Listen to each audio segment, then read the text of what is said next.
বিসমিল্লাহির রহমানির রহিম। আলহামদুলিল্লাহ ওয়াসসালাতু ওয়াসসালামু আলা রাসূলিল্লাহ আম্মা বা'দ।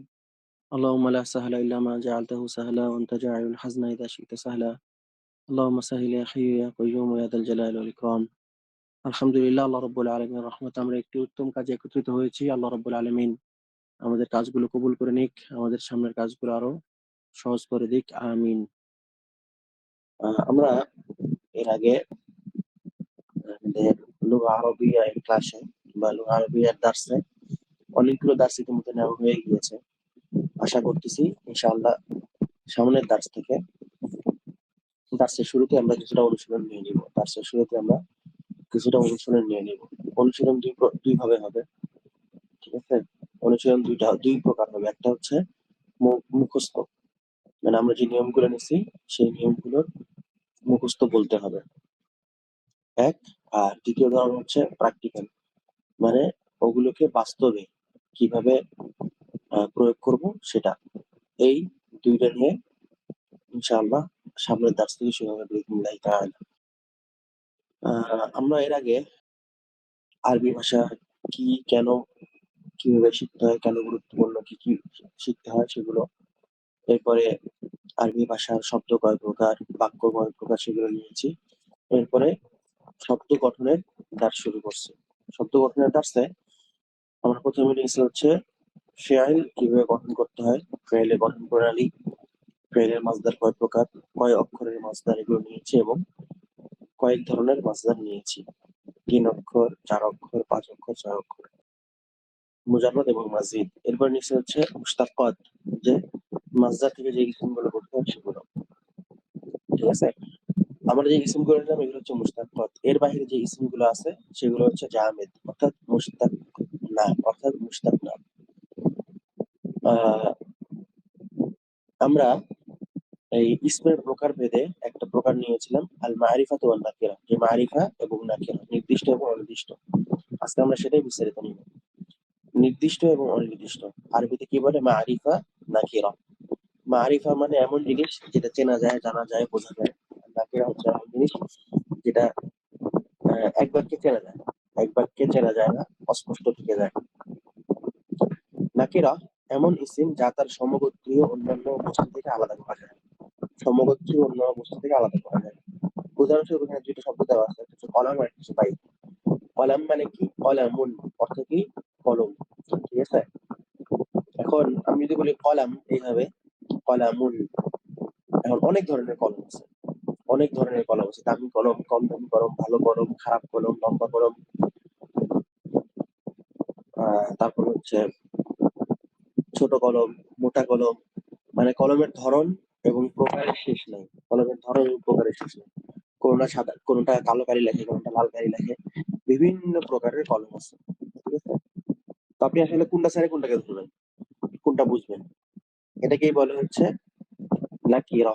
নাকিরা, আমি যখন শব্দটা বলবো ওই শব্দের মতো আর ওই শব্দের অর্থ যেটা হয়, এরকম আরো অনেক শব্দ আছে, আপনি পার্থক্য করতে পারবেন না যে এই শব্দের অর্থ বলতে এই এতগুলো জিনিসের মধ্যে কোনটাকে ধরা হচ্ছে।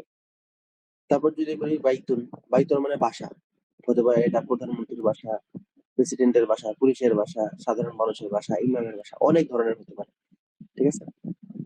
পার্থক্য করতে পারবেন না যে কোনটা থেকে কোনটা, ঠিক আছে? মারিফা হচ্ছে কয়েক প্রকারের, কয়েক প্রকারের শব্দ হচ্ছে মারিফা। এর বাহিরে যত শব্দ আছে সেগুলো কি নাকিরা, এর বাইরে যত শব্দ আছে সেগুলো কি নাকিরা। আমরা ইনশাআল্লাহ মারিফা এখানে কয়েক প্রকার দেওয়া আছে: দমির, ইসমুল ইশারা, ইসমুল মাউসুল, আল আলাম, ঠিক আছে? তারপর হচ্ছে লামুত তারিফ, ইদাফা। ৬ প্রকারের দেওয়া আছে। এই ৬ প্রকার আমরা বিস্তারিত নিব, কিন্তু এই ৬ প্রকার হচ্ছে কি? মারিফা। এই ৬ প্রকার কি? মারিফা। এই ৬ প্রকারের বাহিরে যা আছে সব হচ্ছে কি হবে? আমরা নাকিরা হিসাবে ধরে নেব, ঠিক আছে? আমাদের এই ৬ প্রকার হচ্ছে মারিফা। মারিফা এবং নাকিরার ফায়দা কি সেটা ইতিমধ্যে উসুল ফিকহে আপনারা দেখছেন, ঠিক আছে?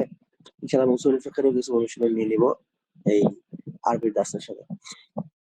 তাহলে আমাদের মারিফা হচ্ছে ৬ প্রকার। মারিফা হচ্ছে ৬ প্রকার। মারিফা হচ্ছে এমন জিনিস যেরকম দমির, যখন আমি বলবো সে, খুব সহজেই বুঝে ফেলবেন যে এখানে সে বলতে আসলে আমি কাকে বোঝাচ্ছি।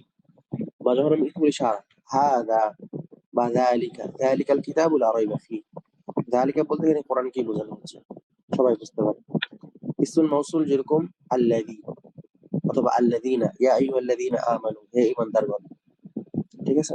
বোঝা যাচ্ছে যে এখানে কাকে মিন করা হচ্ছে। আলাম অর্থাৎ যেকোনো কিছুর নাম, যেকোনো কিছুর নাম, যেকোনো কিছুর নাম। হতে পারে সেটা যাইদ মানুষের নাম, মক্কা মাসের জায়গার নাম, জানুয়ারি বা মুহাররম, এটা আমরা মুহাররম মাসে আছে, মুহাররম একটা মাসের নাম, অথবা দিনের নাম ইয়ামুস সাবত, ঠিক আছে? অথবা কোনো একটা প্রাণীর নাম কসওয়া, এটা হচ্ছে আলাম। এরপর আছে লামুত তারিফ অর্থাৎ যেকোনো একটা নাকিরা শব্দের মধ্যে বা নাকিরা শব্দের শুরুতে আলিফ লাম যুক্ত করা। নাকিরা শব্দের শুরুতে আলিফ লাম যুক্ত করা, যেগুলো আমাদের ছিল কলম, আল কলম, ঠিক আছে? বা বাইত, আল বাইত, রজুল, আর রজুল। এই আল যুক্ত করার কারণে নাকিরা শব্দটি মারিফাতে পরিণত হয়, কেননা তখন সেখানে সমস্ত পুরুষকে না বোঝায়, যে কোনো একটা পুরুষকে বোঝায়। আল ইদাফা, ইদাফা হচ্ছে যে কোনো একটা নাকিরা শব্দকে এই পাঁচটার যে কোনো একটার সাথে যুক্ত করে দেওয়া বা পাঁচটার আগে বসিয়ে দেওয়া। যেরকম রজুলুন, ঠিক আছে? বা ধরেন যে আব্দুল, আব্দের মধ্যে আমরা দমির বসাই দিলে আব্দুহু, যে তার দাস। আব্দুর সাথে আমরা যদি একটা ইসিম ইশারা বসাই দিই তাহলে যে আব্দু হায়দা, অথবা আব্দুল্লাযী আকরামানি, অথবা বললাম যে আব্দুল্লাহ, অথবা আল আব্দু, ঠিক আছে? এই পাঁচটার সাথে বা পাঁচটার পূর্বে একটা নাকিরা শব্দকে বসিয়ে দিলে এটা কি, সেটা সেই শব্দটি মারিফাতে পরিণত হয়, সেই শব্দটি মারিফাতে পরিণত হয়। তাহলে আমাদের নাকিরা হচ্ছে অগণিত, মারিফা হচ্ছে সীমিত। সেজন্য আমরা মারিফা গুলো শিখবো। মারিফা শিখতে এর বাহিরে যা আছে সেটা নাকিরা হিসেবে গণ্য হবে। তাহলে আমরা মারিফা গুলো দেখে নিই। দমির, দমির বহুবচন হচ্ছে দমাইর। দমির দুই প্রকার, এটাকে ইংলিশ কি বলে প্রোনাউন সম্ভবত। আচ্ছা, দমির হচ্ছে দুই প্রকার, একটা হচ্ছে মুস্তাতির আর একটা হচ্ছে যাহির। মুস্তাতির আর এটা হচ্ছে যাহির, ঠিক আছে? দমির মুস্তাতির যেগুলো, এগুলো ফেইলের সাথে থাকে, এগুলোর কোনো লিখিত বা উচ্চারিত রূপ নাই। লিখিত বা উচ্চারিত রূপ নাই। আপনি যখন বলবেন যাহাবা, তার মানে সে গিয়েছে। যাহাবা মানে সে গিয়েছে, দরবা মানে সে মেরেছে, ইয়াদরিবু সে মারবে, ইয়াদরিব তুমি মারো, ঠিক আছে? দমির মুস্তাতির যেটার কোনো লিখিত বা উচ্চারিত রূপ নেই, এটা নিয়ে আমাদের আলোচনা আসবে না। আমাদের মূল আলোচনা থাকবে হচ্ছে দমির যাহির, মানে যেটা লিখিত বা উচ্চারিত রূপ আছে, যেটা লিখিত বা উচ্চারিত রূপ আছে। দমির যাহির দুই প্রকার, একটা হচ্ছে মুত্তাসিল আর একটা হচ্ছে মুনফাসিল। মুত্তাসিল আর একটা হচ্ছে মুনফাসিল। মুত্তাসিল অর্থাৎ যেটা শব্দের সাথে লাগানো থাকবে, শব্দের সাথে লাগানো থাকবে, ঠিক আছে? দমিরটা যে কোনো একটা শব্দের সাথে যুক্ত অবস্থা থাকবে। আর মুনফাসিল হচ্ছে এমন দমির যেটা শব্দ থেকে আলাদা থাকবে, মানে সেটা একটা আলাদা, নিজে একটা আলাদা শব্দ। সেটা কি? নিজেই একটা আলাদা শব্দ, সেটা নিজে একটা আলাদা শব্দ। তাহলে দমির দুই প্রকার প্রাথমিকভাবে, একটা মুস্তাতির আর একটা যাহির। মুস্তাতির যেটা লিখিত বা উচ্চারিত রূপ নাই, যেটা ফেইলের সাথে থাকে। আর যাহির হচ্ছে যেটা লিখিত বা উচ্চারিত রূপ আছে। আমাদের আলোচনা যাহির নিয়ে।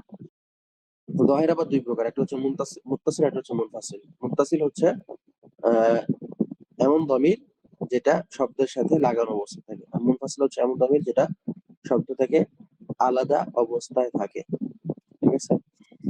এরপর আহ মুনফাসিল যে মুত্তাসিল যে দমির গুলো লেখার সময় অন্য শব্দের শেষে যুক্ত থাকে, মুনফাসিল যে দমির গুলো লেখার সময় অন্য শব্দের সাথে যুক্ত হয় না। দমির মুত্তাসিল ইয়াকে ফাইলের সাথে যুক্ত হলে জের বা জের যুক্ত নুনকে ফাইল এবং দমিরের মাঝখানে বসাতে হবে। আচ্ছা, এখন দমির মুত্তাসিলের আলোচনাগুলো চলে আসলো। দমির মুত্তাসিলের আলোচনাগুলো চলে আসলো।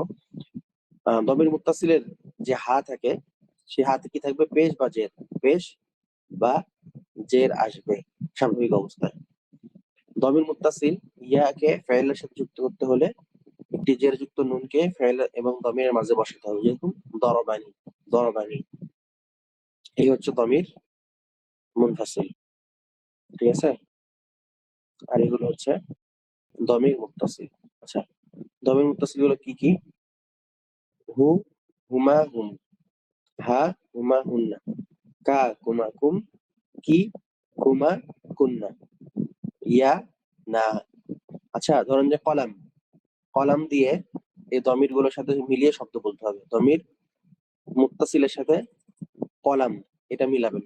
কলামুহু, কলামুহুমা, এবং অর্থ বলবেন। অর্থটা কি হলো? ঠিক আছে? কে বলতে পারবেন? হাত তুলেন। সবগুলো আপনাদের সামনেই দেওয়া আছে। আচ্ছা, আবু আফিয়া হাত তুলেছেন। আচ্ছা, আবু আফিয়া আপনি বলুন। মাইক খুলে দিচ্ছি। এই লাইনটা, হ্যাঁ? দমির মুত্তাসিল হলো। জি শেখ, এটা কি বলবো? কলামের সাথে এই শব্দগুলো মিলায় বলেন। কলাম, তারপর হচ্ছে এই শব্দটা, যেরকম কলামুহু। কলামুহু, তার কলম। পুরোটা বলেন। কলামুহুমা, তারপর একটু বলতে থাকেন। মানে এমনি কলামুহু, কলামুহুমা, কলামুহুম, কলামুহা, কলামুহুমা, কলামুহুন্না, এভাবে শেখ। জি, জি। তারপর কলামুকা, কলামুকুমা, কলামুকুম, কলামুকি, কলামুকুমা, কলামুকুন্না, কলামি, কলা। এখানে কি হবে শেখ? কলামুনা, কলামুনা দেখা যাচ্ছে না, না? ঠিক আছে এবার। হুম, আচ্ছা। জি এরকম আমরা মানে এইটা বা এই লাইনটা, এখানে যখন আমরা শুধুমাত্র বোঝাবো যে তার, ঠিক আছে? যে তোমার জি কলম। আর এপাশের লাইনটা হচ্ছে দমিরের সাথে আমরা আরেকটা অতিরিক্ত লাম যুক্ত করছি। অতিরিক্ত লাম যুক্ত করছি। এই লামটা কি অর্থে আসে? মালিকানার অর্থে। মালিকানার অর্থে। ঠিক আছে? যেরকম আহ বাইতি মানে আমার বাড়ি, বাইতুল্লানা মানে আমাদের বাসা। ঠিক আছে? বাইতি আর বাইতুল লি, আল বাইতু লি। ঠিক আছে? দুইটার কাছাকাছি অর্থ দেখা যাচ্ছে বাংলাতে, কিন্তু যখন লাম যুক্ত থাকবে তখন এটা মালিকানাটা অতিরিক্ত ভাবে বোঝাবে। মালিকানাটা অতিরিক্ত ভাবে বোঝাবে। আচ্ছা, হু হুমা হুম, হা হুমা হুন্না, কা কুমা কুম, কি কুমা কুন্না, ইয়া এবং না। ঠিক আছে? এখানে কি বোঝা গেল? যে দমির মুত্তাসিল এগুলা প্রত্যেকটাই শব্দের সাথে যুক্ত থাকে, শব্দের সাথে যুক্ত থাকে। আর হচ্ছে দমির মুনফাসিল, হুয়া হুমা হুম, হিয়া হুমা হুন্না, আনতা আনতুম আনতুম, আনতি আনতুম আনতুন্না, আনা নাহনু। 12টা, হ্যাঁ? আমাদের ওজন যেরকম 12টা, এগুলোও 12টা। ঠিক আছে? এখানে মোট কয়টা? 12টা। এই যে দমির মুনফাসিল, এই দুই প্রকারের দমির মুনফাসিল হচ্ছে এই দুই প্রকারের। যে হুয়া হুমা হুমা, এটা হচ্ছে ইয়াহু ইয়া হুমা। এগুলো ইনশাল্লাহ মুখস্থ করতে হবে, এগুলো ইনশাল্লাহ মুখস্থ করতে হবে। তাহলে আমরা দার্সটা আবার দেখি নিই, দমিরের দার্স। দমির বহুবচন দমায়ের, দমির বহুবচন হচ্ছে তমায়ের। বহুবচন হচ্ছে কি? দমায়ের। দমির দুই প্রকার, মুস্তাতির এবং দহের। মুস্তাতির কোনগুলো? যেগুলোর লিখিত কোনো রূপ নাই, লিখিত কোনো রূপ নেই। আর দহের হচ্ছে যেগুলোর লিখিত এবং উচ্চারিত রূপ আছে। আর দহের দুই প্রকার, একটা হচ্ছে মুনতাসিল, একটা হচ্ছে মুনফাসিল। মুত্তাসিল গুলো কালিমার সাথে যুক্ত থাকে এবং মুনফাসিল গুলো কালিমা থেকে আলাদা থাকে। দমির মুত্তাসিলের ব্যাপারে দুইটা নোক্তা দেওয়া হয়েছে। এক নোক্তা হচ্ছে দমির মুত্তাসিলের হা গুলোতে পেশ অথবা জের আসে, পেশ অথবা জের আসে। ঠিক আছে? আর দমির মুত্তাসিল ইয়া যেটা আছে, এর পূর্বে যদি আমরা ফেয়েল বসাই তাহলে মাঝখানে একটা নুন দিতে হবে। আমরা ইসিম দিয়ে নিয়েছি, ইনশাআল্লাহ ফেয়েল দিয়ে একটু পরে উদাহরণ নিব অন্য একজন ভাইকে দিয়ে। ঠিক আছে? দমির মুত্তাসিল মুনফাসিল দুই ধরনের, একটা হচ্ছে হুয়া হুমা হুম, আর একটা হচ্ছে ইয়াহু ইয়া হুমা ইয়া হুম। ঠিক আছে? দমির মুনফাসিল, এটা হচ্ছে দমির মুনফাসিল। আর দমির মুত্তাসিল দুই ধরনের নিয়ে নিলাম, একটা হচ্ছে হু হুমা হুম, আর এটা হচ্ছে লাহু লাহুমা লাহু। দমির মুত্তাসিলের সাথে জবরযুক্ত লাম যোগ হলে মালিকানা অর্থ বোঝায়। আচ্ছা, আমাকে এই দমির মুত্তাসিল হু হুমা হুম এটা ফেয়েলের সাথে যুক্ত করে কে বোঝাতে পারবেন? ফেয়েলের সাথে যুক্ত করে কে বলতে পারবেন? ফেয়েলের সাথে যুক্ত করে বলবেন। আরাফাত হোসাইন ভাই। জি, আরাফাত হোসেন ভাই, আপনি দরবা দিয়ে বলেন। আসসালামু আলাইকুম। জরবানি, জরবাকুমা, জরবাকুম, জরবাকি, জরবাকুমা, জরবাকুন্না, জরবাহা, জরবাহুমা, জরবাহুম, জরবাহা, জরবাহুমা, জরবাহুন্না। জাযাকাল্লাহ খায়ের আরাফাত ভাই। শুকরিয়া শেখ। আরেকজন ফেয়েল দিয়ে কে বলবেন? আচ্ছা, আফিয়া ভাই বলেন। আবু আফিয়া ভাই। আসসালামু আলাইকুম। ওয়ালাইকুম আসসালাম। জি ভাই। ধরেন যে নাসরা, এই কি নাসরা দিয়ে হয়। নাসরা, জি, এটা কি এমন হবে নাকি সেই নাসরাহু নাসরাহুমা এরকম হবে? জি, জি এরকম হবে। নাসরাহু নাসরাহুমা নাসরাহুম নাসরাহা নাসরাহুমা নাসরাহুন্না। তারপর তারপরটা নাসারাকা, নাসারাকা নাসারাকুমা নাসারাকুম নাসারাকি নাসারাকুমা নাসারাকুন্না। নাস নাসা এটা কি হবে শেখ? নাসারানি বা দরাবানি নাসারানি, নাসারানি, নাসরানি, নাসারানি, নাসারনা, নাসারানা। নাসারানা। আচ্ছা, এই তাহলে ছিল হচ্ছে দমিরের দার্স। ইনশাআল্লাহ আমাদের সামনের দার্সে আমরা আহ দমায়ের মুত্তাসিলা বিল ফাইল যেগুলো আছে ক্রিয়ার সাথে সংযুক্ত দমির, এইগুলো ইনশাআল্লাহ নিব বিইذনিল্লাহি তাআলা এরপরের দার্সে। ক্রিয়ার সাথে সংযুক্ত যে দমির গুলো আছে বিইذনিল্লাহি তাআলা এগুলো আমরা সামনের দার্সে নিব। আজকে এতটুকুই। আল্লাহ রাব্বুল আলামিন সবাইকে কবুল করে নিন। সুবহানাকাল্লাহুম্মা ওয়া বিহামদিকা আশহাদু আল্লা ইলাহা ইল্লা আনতা আস্তাগফিরুকা ওয়া আতুবু ইলাইক। আসসালামু আলাইকুম ওয়া রাহমাতুল্লাহি ওয়া বারাকাতুহু।